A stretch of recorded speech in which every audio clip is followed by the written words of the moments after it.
I'm so glad that you're all here today.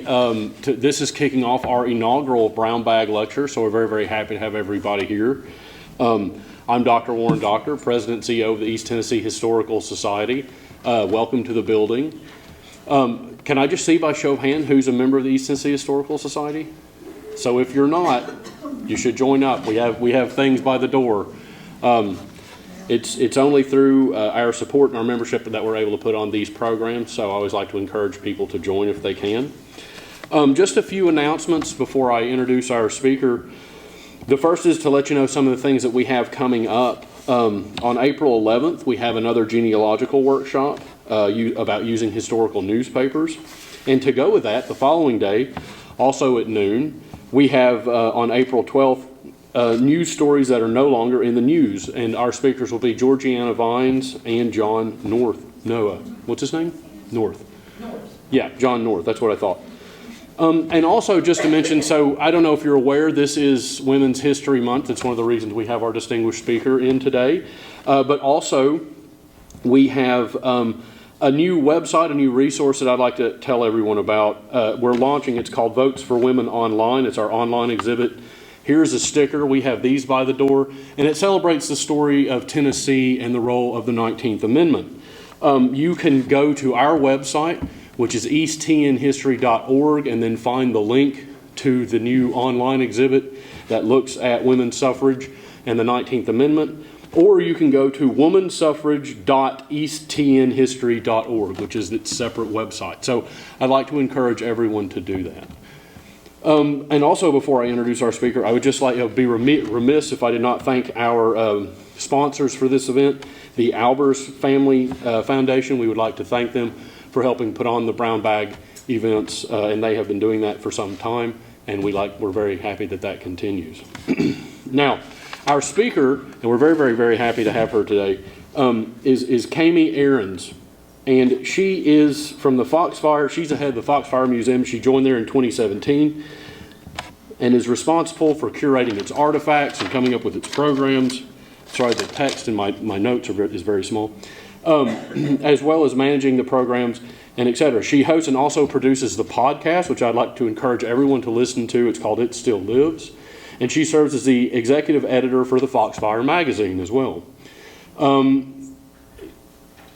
She oversees the organization's Hallmark Leadership Program as well for local high school students. And though she is originally from the St. Louis area, she attended Nebraska Lincoln for her graduate studies before she went to Georgia to the Foxfire organization. So without further ado, I'd like to turn over to our speakers. Thank you so much. Thank you. Thank you. Thank you all so much. It's an honor to be here today in this beautiful city. We've got a great spring day here, so I'm excited you all took the time to join me to celebrate Women's History Month. A special thank you to everybody here at the East Tennessee Historical Society for bringing me out today. So as he mentioned, I am from the Foxfire Museum. Is anybody familiar with Foxfire? Okay, great. That's wonderful. Has anybody been to the museum? Awesome. Great. Okay, so a couple of people. That's wonderful. So Foxfire, for those of you who already know, just a refresher, we are an outgrowth of a student education program that has become a museum and a publishing arm. So we have a lot of moving pieces, and I always say there's no good, no good elevator pitch for Foxfire. We're in Mountain City, and we had a conversation earlier about where Mountain City was, so I'm just going to pull up this map really quick for frame of reference. So here's Knoxville. We're down here. We're in the northeasternmost corner of Georgia. So it's a nice day drive, and definitely makes for a good place to spend a weekend. So as I mentioned, we are a museum. We have over 20 historic log structures. They are set up as exhibits in artist studio spaces for people to encounter and understand Southern Appalachian history and culture.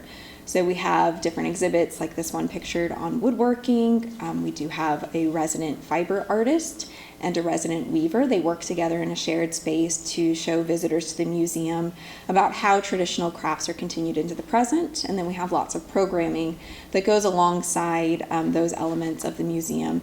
Again, just to get people engaged in understanding what Southern Appalachian culture was and what it is and how it's changing.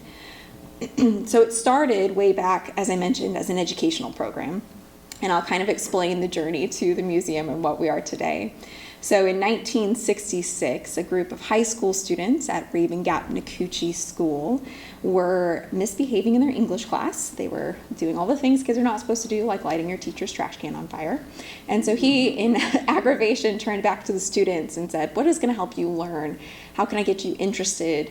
And they, as a group, decided they wanted to write a magazine. Well, in the 1960s, we can't just jump on Google or pull up our word processor on our computer. And the students had to go out and research how to actually make a magazine using scissors and glue and analog photography and typewriters. And as they were doing this, they were thinking about what they wanted to put into the magazine. And they knew they wanted some poetry, maybe some prose, some art pieces, but they also wanted local stories. And they went out and started talking to older people in their community about childhood stories, stories about place, folk tales.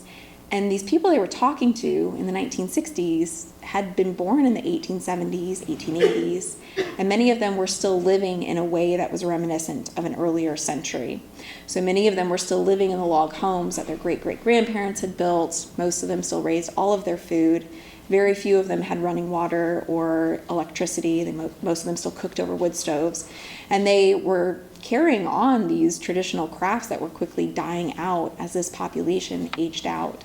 And so the students began to interview these people for their magazine, and they started taking tape recorders, and it just gained in popularity, and they kept collecting these interviews because every time they went on an interview, they realized how much more there was to learn. So those interviews became the foundation of what is now our archive. And it started this program of going out into communities and collecting stories and getting students engaged in hands-on experiences, which in the 60s, this was pretty radical for the classroom. So the program grew over the years, and in 1972, the students were offered a book deal by what's now Penguin Random House. And that very first Foxfire book, which maybe most of you can recognize, the tan cover, that book has now sold over 9 million copies worldwide. And in 1972, when it was released, it provided the students with enough funds to reinvest in their community. So with royalties in hand, they decided that they wanted to buy a piece of property and create a learning center for themselves, future students, and their community. So they bought 100 acres of property, mountainside property. It was an old orchard that they converted to what's now the museum space. And so they went around their community, identified dilapidated structures that were historic. They took them apart and reassembled them log by log. I think I have some pictures. No, I don't. I apologize. Log by log at the museum space. And so that's what becomes the exhibits. And that's where we have our archive, and those are the spaces where our artists work. And so that's what's grown into the museum over the past 50 plus years. We do still continue our work with students. I'm proud to say every year we have local high school students come together. They actually get to use a card catalog and go through an archive, so it's not all digital. And we make sure that they are still getting out and talking to people in their community, that they're collecting stories about Appalachian traditions, but also what people are doing now, because our culture is not stagnant. Our culture is changing. And so I'm really proud to be a part of helping those students go into their community and not just produce the magazine, but get meaningful experiences that will help shape their futures and help them build skills to be successful after high school. So in addition to the student program and just a regular operating museum, we do have a lot of special programming so that the public can also get engaged and educated on Southern Appalachian history. So we offer a lot of classes for heritage skills, as well as activities, events with demonstrators and other things like that. So just looking at unique ways to make sure that people are having authentic experiences and coming together, most importantly, as a community. So where does this book fit with all of this that I've just told you? So this project I started about 4 years ago when I was pretty new at Foxfire still. And this book specifically is a collection of women's stories from the Foxfire archives. So we have over 20 publications through Foxfire. We have 12 books in our numbered anthology, Foxfire 1 through 12. And then we have what are called companion books, which are, the Foxfire Book of Toys and Games, the cookbook. But we don't have a lot of books that look at just people's stories as a collection. So if you open a Foxfire book, you'll find what we call personality articles. So you might find a chapter or two about somebody, and it'll tell their whole life story in like 20 pages. But then you turn to the next chapter, and it might be a how-to article on how to make, head cheese, souse meat, something like that, or cook over a wood stove, or maybe build a log cabin. So all kinds of different crafts and skills in the books. And when I was just getting familiar with Foxfire and going through our publications, I kept encountering these stories that just stopped me in my tracks. And they were stories from women that covered a lot of themes. They covered a lot of different topics. And I really felt the need for them to be pulled together in a shared narrative so that we could more closely examine what women's experiences in Appalachia were and are like, and what those diverse experiences can tell us about what exactly Appalachian identity is. A lot of people will often stereotype Appalachia, and they look at one definition, especially of Appalachian women. You might conjure up an image from the Depression where you see a poor white woman without shoes on or something like that. And that's the image that people get, is like this tough, poor white woman. And that's not what Appalachia has historically been, and it's not what Appalachia is now. So we wanted to really closely look at these women's stories and to pull them together and look at stories of place, stories of community, and to create a broader definition of what women's experiences in this region are like. So with that idea in mind and the support of our publisher, I turned to our archives, which is obviously the natural place to start any research project. And as I mentioned, we've been collecting since 1966, so we have almost 2,700 oral histories in our archival collection.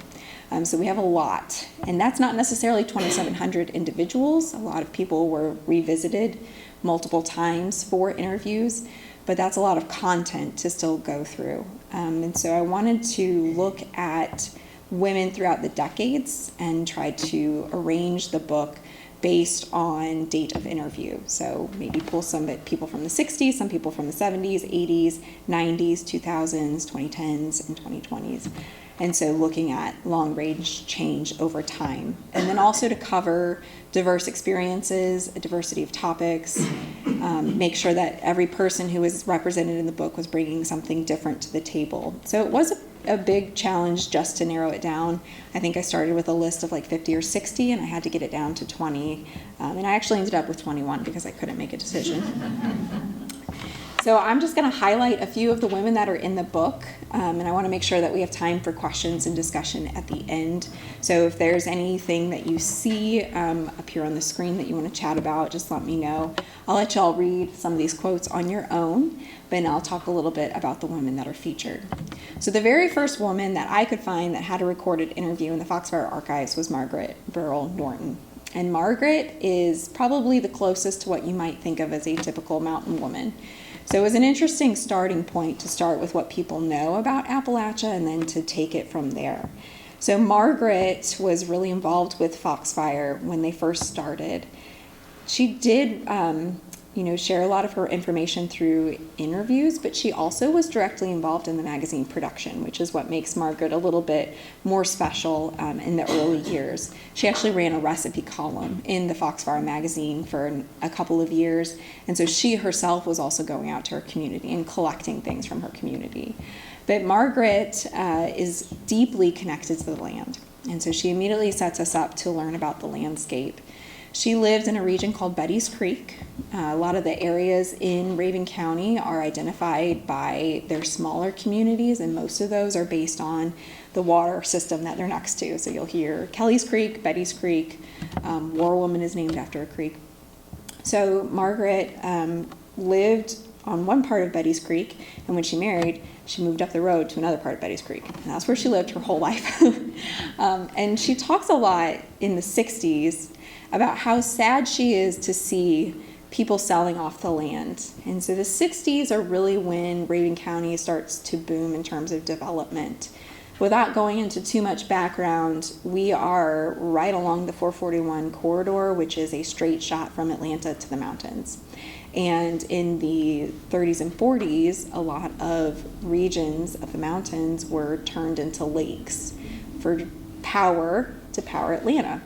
And so along those lakes, Georgia Power started advertising that land as a spot for luxury homes. And so we start seeing people coming up from big cities in Florida and purchasing, or rather leasing, actually, it's a long-term land lease, the land around the lakes and building what are today multi-million-dollar homes. And this is all happening right around the time that the students are starting to interview people. And so Margaret is seeing this happen on the lakes, and she's starting to see it happen in her own closed little community of Betty's Creek.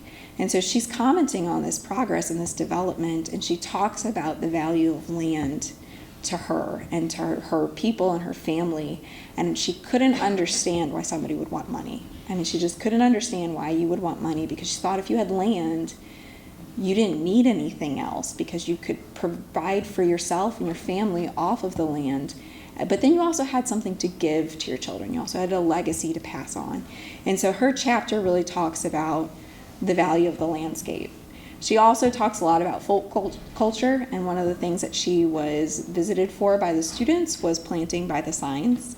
And so a lot of people enjoy reading about her explanation of planting by the signs of the zodiac, which is a system a lot of people still practice in rural areas, where you use the signs of the zodiac and the phases of the moon to tell you when to plant something, or even to do anything. You can dig a hole, cut your hair. If you do it on the wrong sign, you'll never get the dirt back into the hole. Your hair won't grow, things like that. So Margaret's a really interesting way to start the book.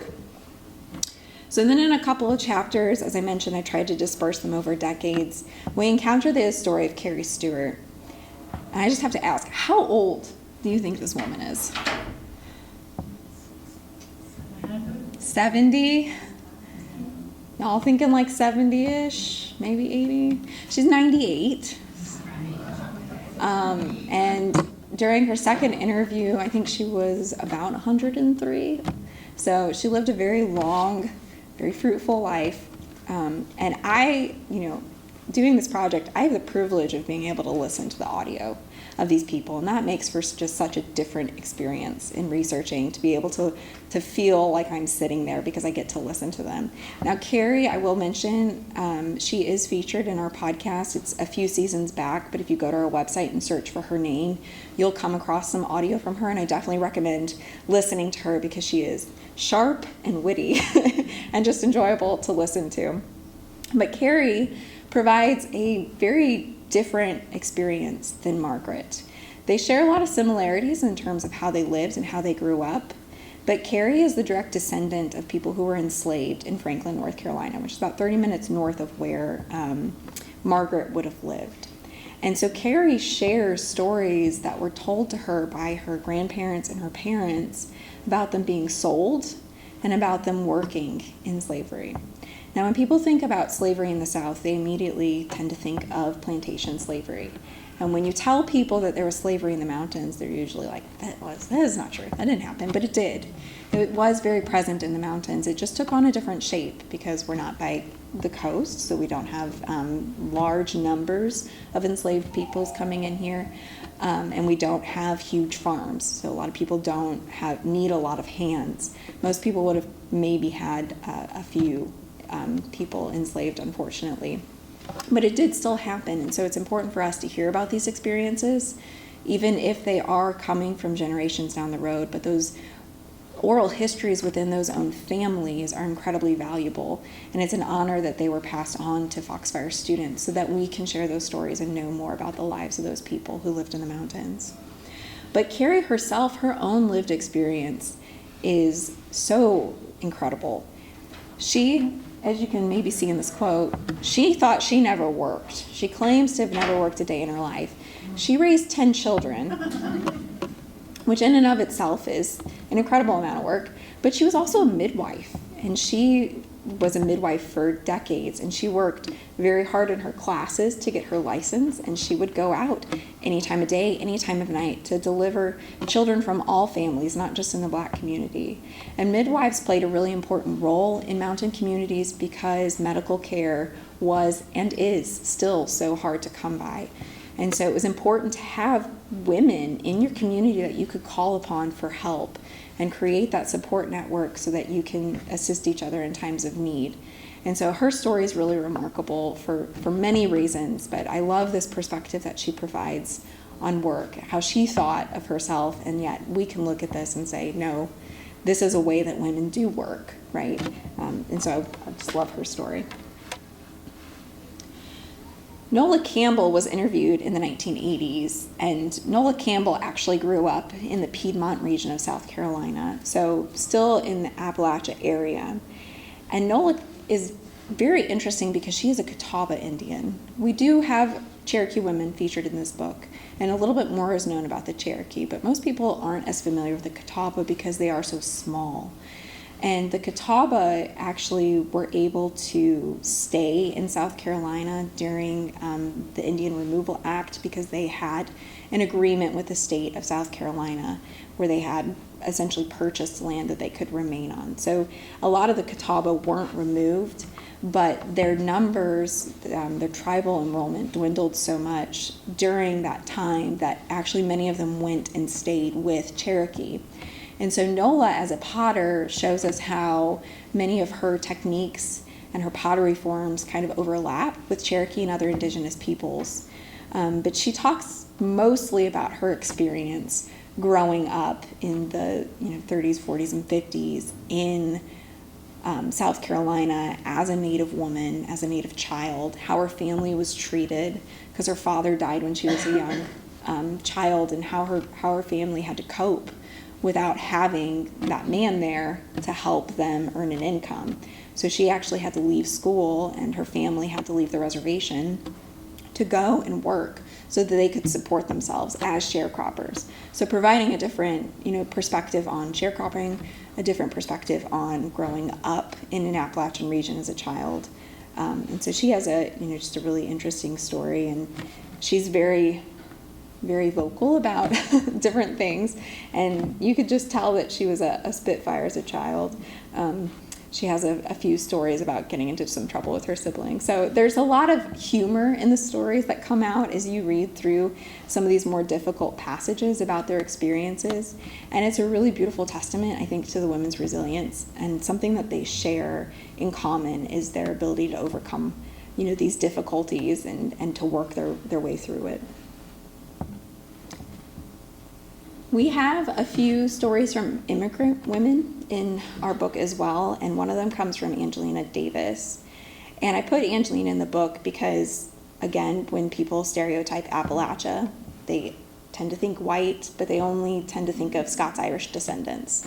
And that can go for both men and women in Appalachia. But there are different cultural backgrounds that may present themselves the same, right? So Angelina is actually from Italy, and she's an immigrant from Italy who arrived here in the late 40s, early 50s.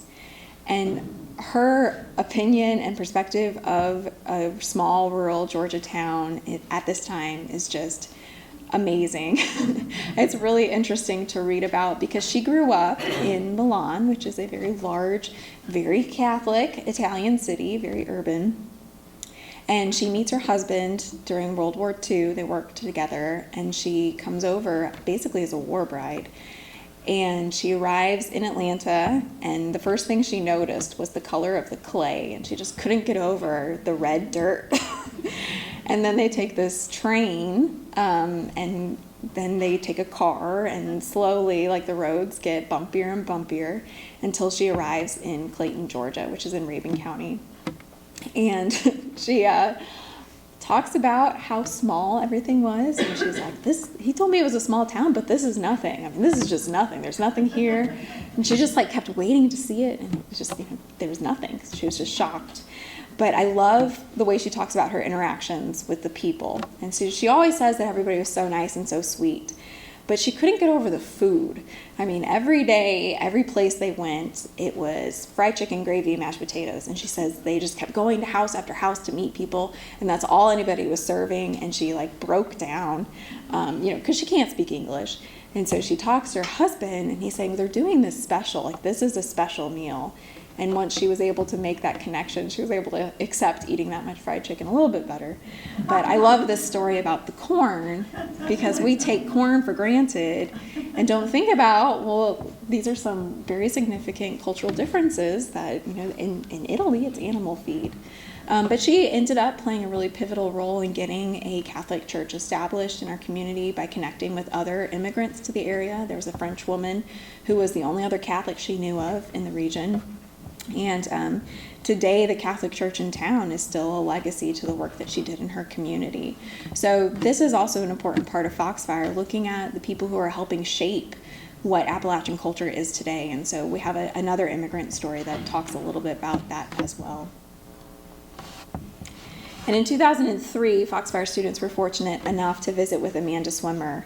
For those of you who don't know, Amanda Swimmer is a beloved woman. She was a renowned Cherokee potter, and she was also very involved in the preservation of the Cherokee language. And so students went up there in the early 2000s to speak with her, mostly about her pottery, but as they are always wont to do in these interviews, the discussions about trade, craft, always open up to memories. And so Amanda takes students through her experiences growing up on the Qualla boundary in Cherokee, North Carolina.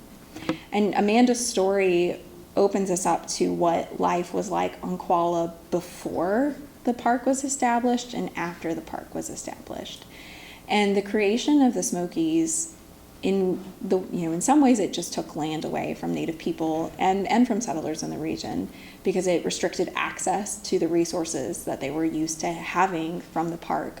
The park also introduced other species, and that influenced their experiences on Qualla, like elk. But more importantly, the park drastically changed the economy of Cherokee, and it makes it become a tourist economy.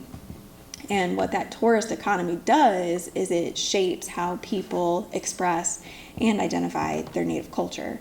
And Dakota Brown, who's featured later in this book, who's a young Cherokee woman, talks more in depth about this. But Amanda kind of sets the stage for that chapter by giving us her firsthand experiences of watching it happen. And so what people tend to do when we think of Native peoples is we tend to lump them in together into one definition of Indian. And we lose sight of the individual elements that distinguish those cultures from one another. So for example, especially in Dakota's chapter, she talks about a practice of chiefing, where people would want to pull over if they saw an Indian and get a picture with somebody in a headdress. Well, headdresses are not traditional to Cherokee. They may wear them now, but they are not part of traditional Cherokee culture. And so this idea of chiefing is creating something that tourists want to see. And so how is what people are responding to tourism influencing their very own identity and their perception of their culture? And so Amanda shows us how this happens, and Dakota reflects on it later on. And it's really powerful, and it really makes you stop and think about your own perspectives of Indigenous culture and understanding how vibrant and active most Indigenous people still are, and making sure that we seek out resources from those people first rather than secondary sources. And then in the 20-teens, we had some students interview this woman right here, Rhonda Reno. And Rhonda is a self-identified granny or granny witch, which in her experience and in her culture means that she is a healer.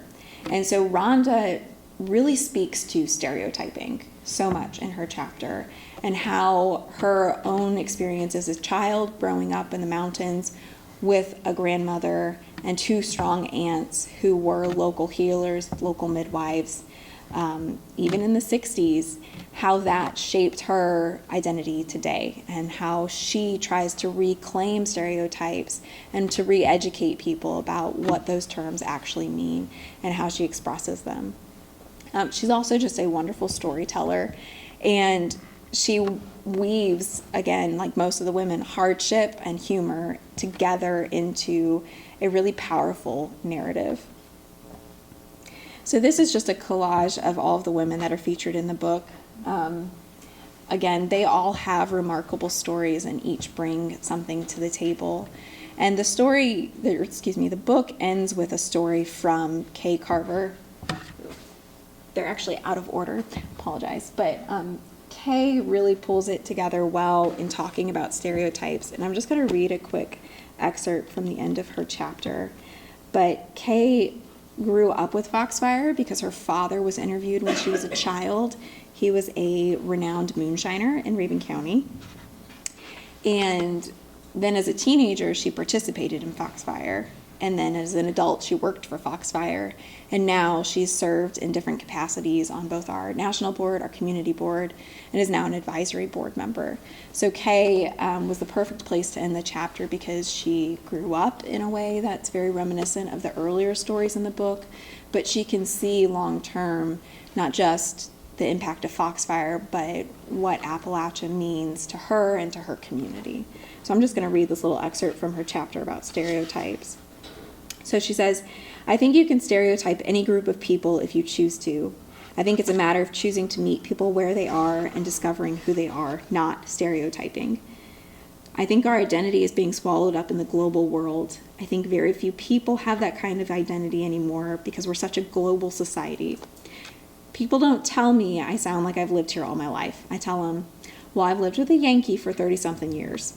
You know, I can still say gone and ain't and all that stuff, but it's not like it was when I was growing up.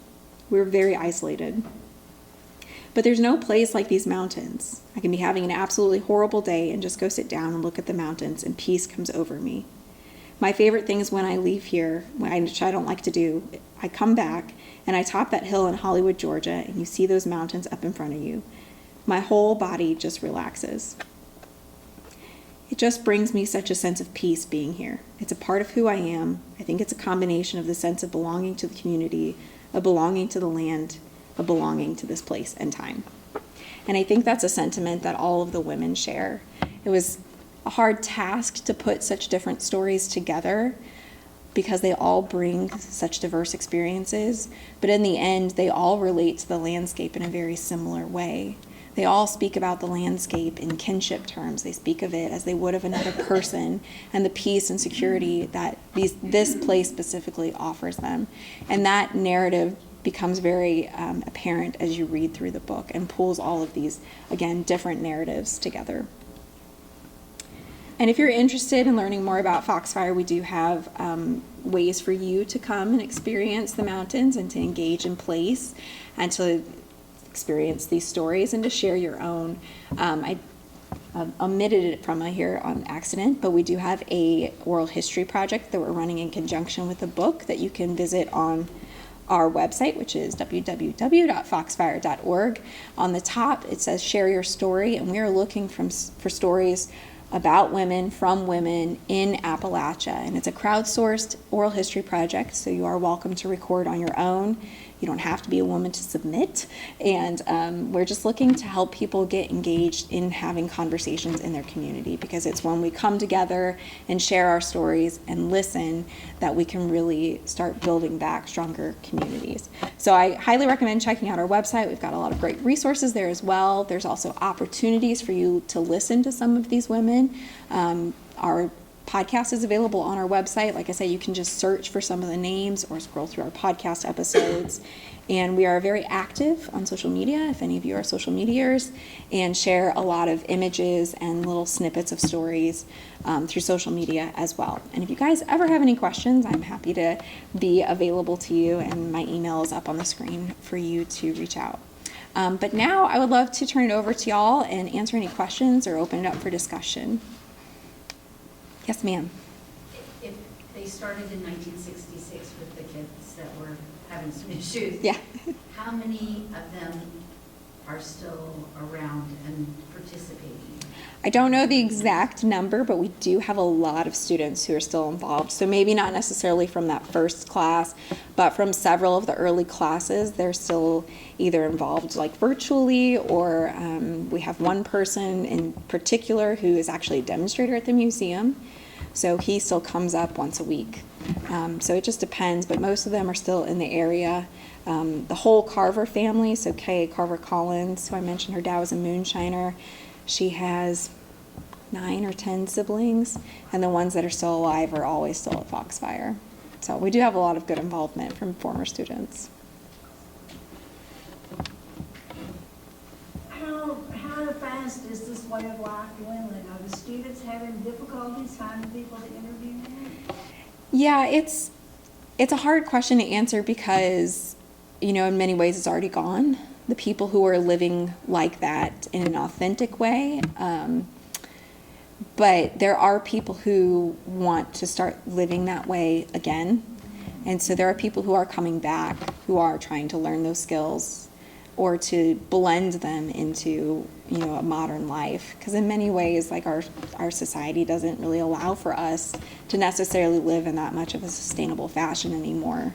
But the kids are really interested in traditional skills, and as part of their summer program, they are required to take a heritage skill where they apprentice with a demonstrator on a weekly basis to learn a traditional skill. And I put it in quotes because it's like their favorite part, and every year they ask me for more time to do their heritage skill. So we do see excitement and interest from students in traditional ways of life, and so again, we just try to blend that into the program and help them understand that you can still do a lot of these traditional skills, and it's something even I have to learn too. And luckily, the museum provides us with opportunities to be able to do that. I've been down 441 many times, and that's just a gorgeous area. It is. 2 questions, I guess. How far from the Raven Gap School are you, and is there any connection with that? We're maybe 10 minutes south of the school. We do have working relationships with the school, but so Foxfire moved from Raven Gap to Raven County in the 1970s when Raven Gap fully privatized. And then in 2017 or 2018, we actually took it out of the school system and converted it into a 7-week paid immersive leadership program. And that opportunity allowed us to open it to anybody in the county. So instead of it just being a journalism class at the high school, it was now back to being a hands-on immersive experience for any student in Raven County. So we do have working relationships with all of the 3 schools in the county, but the program is housed now at the Foxfire Museum. Mm-hmm. Anything else? And so in that immersive experience, are they mainly looking at things in the archives, or are they collecting additional data and interviews? Or They are required to go out and do an interview. So we've created a project. We let the students name it, and they came up with the idea for SEED, Students Experiencing Education Differently. So it's their SEED project. So we put them we let them identify small groups that have related topics of interest, and together they build a project that has an investigative component, a practicum component, and a service component. And so the investigative part of it requires that they conduct at least one interview with a professional or somebody related to that topic. Usually they do 2 or 3, and then they have to build some sort of project that has a contribution back to the museum. So we've had students do a lot of digital projects, like a documentary or a podcast, and we've had students do physical, tactile projects, like build Cherokee weapons, build a boat. We had a couple of kids build a boat one year, which was pretty cool. And then sometimes some of them choose to just write traditional articles as well, research articles. And so those students might investigate in the archives, like the picture before, they were researching about fishing, historic fishing techniques. I think it's fun. I hope they have fun. You never know with high school kids. Any other questions? Right. Well, I am here available to sign books, but you're welcome to go to the shop and purchase one. I mean, I'm biased, but it is a pretty great book. There's some really remarkable stories in here, but no pressure. And I will be available for signing and questions. And thank you all so much for joining me today.